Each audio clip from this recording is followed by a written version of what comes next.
दर्शकों, मैं आज रामपुर रोड महादेव एनक्लेव हल्द्वानी में हूँ और मेरे सामने उपस्थित हैं आकांक्ष देव कोहली।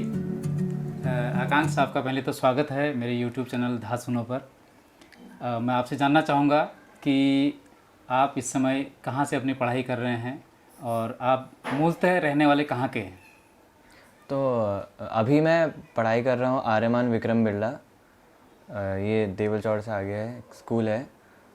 और हम मूल रहने वाले तो वैसे हल्द्वानी के ही हैं, लेकिन दादा दादी लोग पहले पिथौरागढ़ साइड को रहते थे। अच्छा, पिथौरागढ़ से बिलोंग करते थे आपके फोर फादर? हाँ जी। ठीक। आप यहाँ पे कौन सी क्लास में पढ़ रहे हैं? और अभी मैं 10th क्लास में पढ़ता हूँ। अच्छा, तो मैंने आपके बारे में सुना था, आपके फ्रेंड्स से मुझे जानकारी मिली थी कि आप कुछ इंस्ट्रूमेंट्स बजाते हैं और सिंगिंग का भी आपको शौक़ है, कुछ स्केचेस बनाते हैं, उसके बारे में ज़रा बताइए मुझे। मैं स्केचेस बनाता हूँ, चारकोल, ग्रेफाइट, तो इन सब के आर्टवर्क्स बनाता हूँ मैं। ओके। और सेल का भी देखता हूँ कि ऑर्डर्स पे लोग बना सकते हैं, तो अच्छा। प्राइसेस मैं रेगुलर से कम रखता हूँ।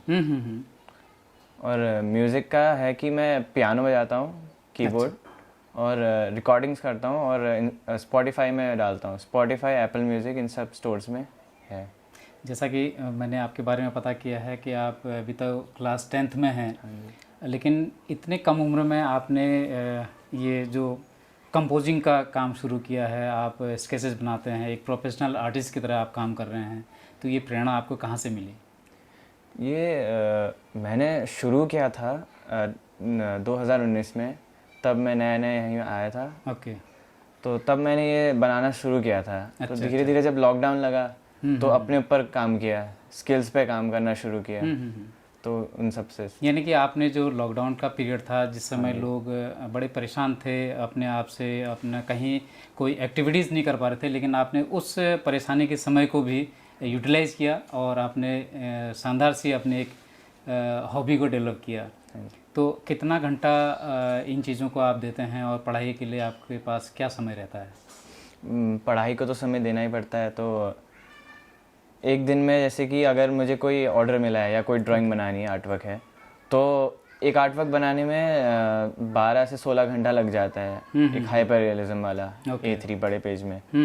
तो एक दिन में इतना समय नहीं दे सकते हैं, पढ़ाई भी करनी है, बाकी सारे काम भी हैं। तो एक दिन में 1 घंटा 2 घंटा, या फिर अगर छुट्टी है तो 5 घंटा दे दिया और कंप्लीशन में ध्यान दिया।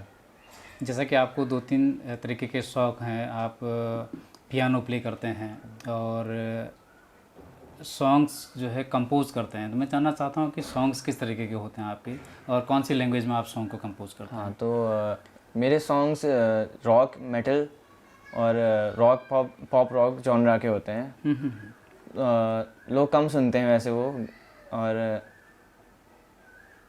लेकिन निश्चित रूप से जैसा आप कह रहे हैं कम सुनते हैं, लेकिन आपकी जैसी युवा पीढ़ी जो इंग्लिश मीडियम से ताल्लुक़ रखते हैं, वहाँ से अपनी तालीम ले रहे हैं, वो निश्चित रूप से आपके फॉलोअर्स होते होंगे, आपको सुनते होंगे।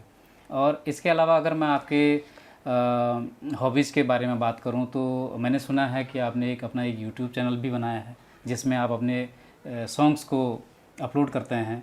तो आपके म्यूज़िक चैनल का नाम क्या है? मेरे म्यूज़िक चैनल का नाम है आकांक्ष देव ब्राउन ब्रेड करके। ओके। तो अभी तक आप जैसे सीख भी रहे थे, आपने जो कोविड पीरियड था उसको बहुत बेहतर ढंग से यूटिलाइज़ किया, जिसका रिज़ल्ट भी आपके सामने, हम सभी के सामने अभी आएगा। हम उस चीज़ को, आपकी आर्ट फॉर्म को भी देखेंगे, हम आपके सिंगिंग को भी देखेंगे। तो आपने इस चीज़ को मोल्ड किया कि आप इसको एक प्रोफेशन के तौर पे या फिर अर्निंग की तरफ को भी आप इसको टिल्ट कर रहे हैं।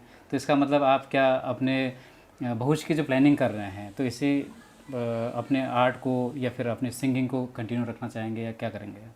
आर्ट और सिंगिंग को तो मैं कंटिन्यू करना चाहूँगा, लेकिन अभी इसको मैंने एज अ प्रोफेशन नहीं रखा है। ओके। इसको अभी साइड बाय साइड मैंने हॉबीज़ में रखा है, और इनसे जो अर्निंग होती है उससे मैं इन चीज़ों को सामान ले लेता हूँ बस।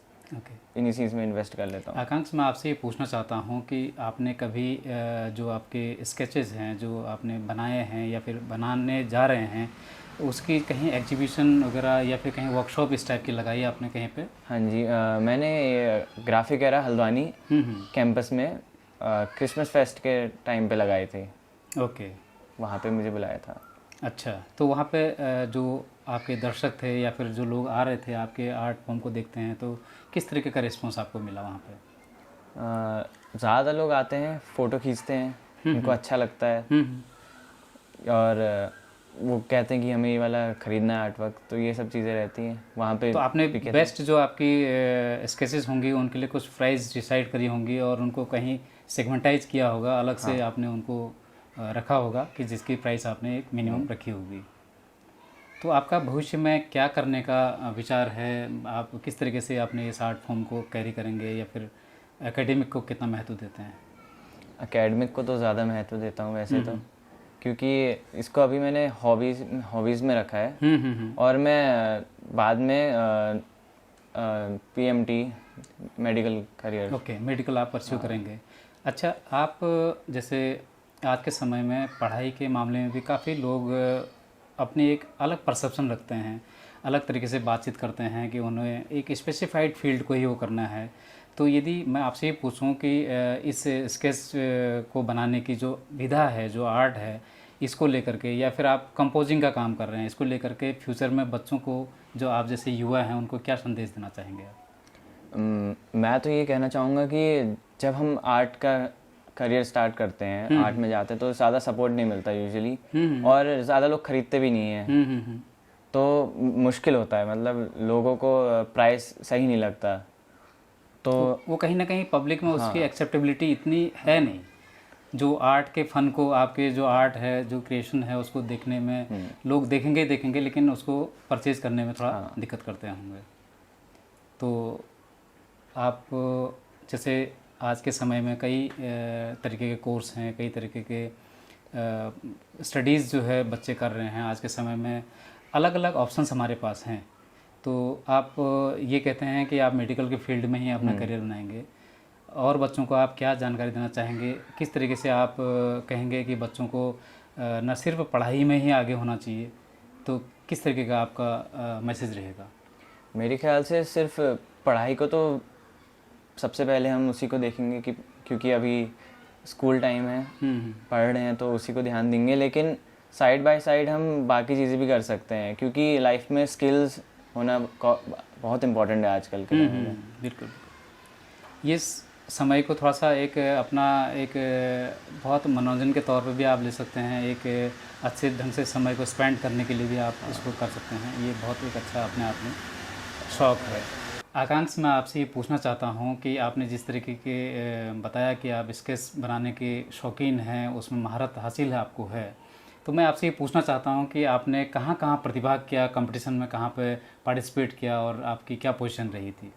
ज़्यादातर आजकल ऑनलाइन कॉम्पिटिशन चलते हैं, तो जैसे कि इंस्टाग्राम ऑनलाइन प्लेटफॉर्म में कॉम्पिटिशन चलते हैं, तो उसमें मैंने पार्टिसिपेट किया है। अच्छा। तो एक कंपटीशन है, हैशटैग कलाकार करके आता है, तो है ऑर्गेनाइजेशन, वो कराते हैं उस कंपटीशन को। बिल्कुल। तो होता है वो हर साल, सीजन्स आते हैं उसके, तो उसमें मैंने पार्टिसिपेट किया था। अच्छा। और उसमें टोटल 4000 आए थे लोग, और मैं आया था टॉप 100 में फर्स्ट। फिर उसके बाद जब रिजल्ट आया फाइनल, तो उसमें 18 रैंक आई थी। तो फाइनली आप 18th पोजीशन पर रहे थे। तो अपने आप में 4000 बच्चों में 18th रैंक काफ़ी अप्रिशिएबल है और काफ़ी अच्छी रैंक है।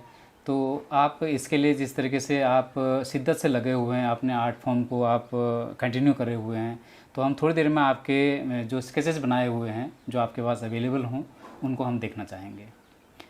और इसी के साथ साथ मैं आपसे एक प्रश्न ये भी पूछना चाहता हूँ कि जैसे आपने एक जिक्र किया था कि आपने एग्जीबिशन लगाई थी, वो कहाँ पे लगाई थी? आप पहले तो इसके बारे में बताएंगे।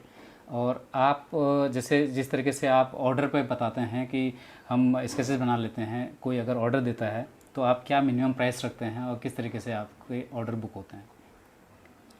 तो एग्जीबिशन तो वैसे वहाँ गए थे, वहीं ये हल्द्वानी कैंपस में, और वहाँ भी बुलाया था देहरादून में, अच्छा। उसके लिए, फाइन आर्ट के लिए। हम्म। अभी मैं जो आर्ट वर्क बेचता हूँ उनका मिनिमम प्राइसिंग में रखता हूँ 1000 या 800। ओके। काफ़ी कम प्राइस है ये। वो बिल्कुल वाकई जितनी आपकी मेहनत है उस हिसाब से काफ़ी कम है।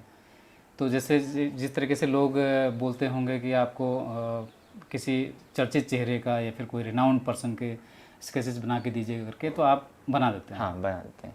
आकांक्ष, मैं आपसे ये पूछना चाहता हूँ कि आपने जब ऑनलाइन जो कंपटीशन हुआ था उसमें पार्टिसिपेट किया था, तो वो किस तरीके की पेंटिंग आपने वहाँ पे बनाई थी और क्या उसका थीम क्या थी उसकी?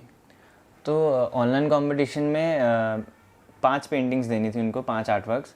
तो पेंटिंग्स तो मैं यूजुअली बनाता नहीं हूँ, मैं चारकोल और ग्रेफाइट में काम करता हूँ ज़्यादातर। तो A3 आर्ट वर्क्स है मेरे, चारकोल और ग्रेफाइट के यूज़ के। तो वो आर्ट वर्क्स मैंने दिए थे। वो पोर्ट्रेट्स थे, क्योंकि मैं यूजुअली पोर्ट्रेट्स पे काम करता हूँ। ओके।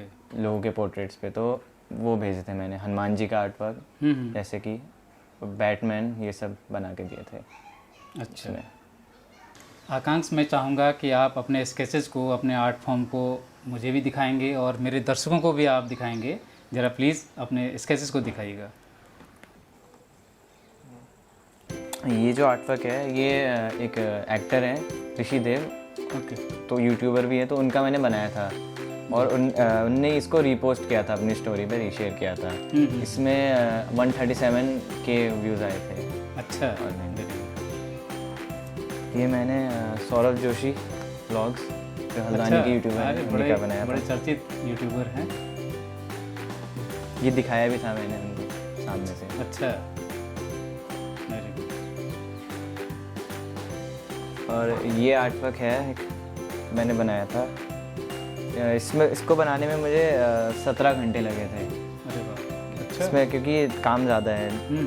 इसमें पूरा चारकोल है। एक चीज़ आपने जो बिल्कुल क्लियर दिखाई, इवन ईयर जो है, हेयर उसके बहुत स्पष्ट दिख रहे हैं। इसमें चारकोल यूज़ हुआ है और ग्रेफाइट यूज़ हुआ है पूरा। बहुत सुंदर। ये यूट्यूबर जो भुवन बाम है, बीवी की वाइन्स वाले, उनका बना रखा है मैंने आर्ट वर्क। इसमें पूरा चारकोल है डार्क एरियाज़ में। अच्छा, इसको बनाने में कितना समय लगा? इसको बनाने में 15 घंटे अराउंड। अच्छा। तो मैंने इसको काफ़ी टाइम लेके बनाया था। काफ़ी बारीक वर्क आपने किया। कपड़ों में, बालों में, चेहरे पे, तो उसमें काफ़ी काम किया। बिल्कुल, दांत भी एकदम जैसे, बस।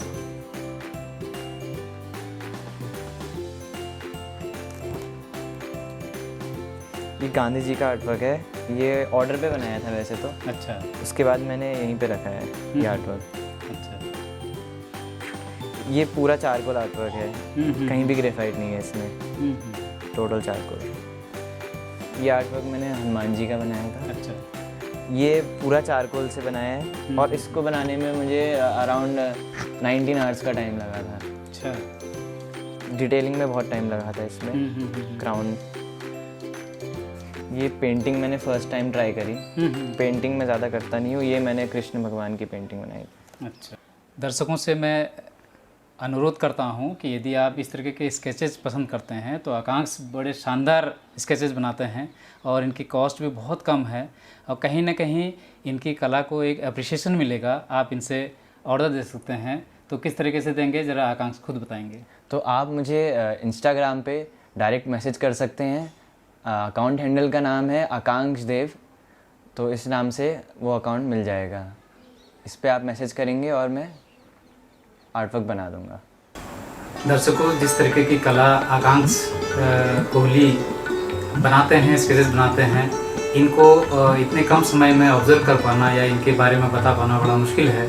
तो मैं आप सभी से एक अनुरोध भी करता हूं कि आप बने रहिए। हम इसका सेकंड पार्ट शूट करेंगे, क्योंकि अभी इनकी सिंगिंग, इनकी कंपोजिंग, इनका पियानो प्लेइंग, सभी चीज़ हम आपको दिखाने वाले हैं। और वीडियो में बने रहिए। धन्यवाद।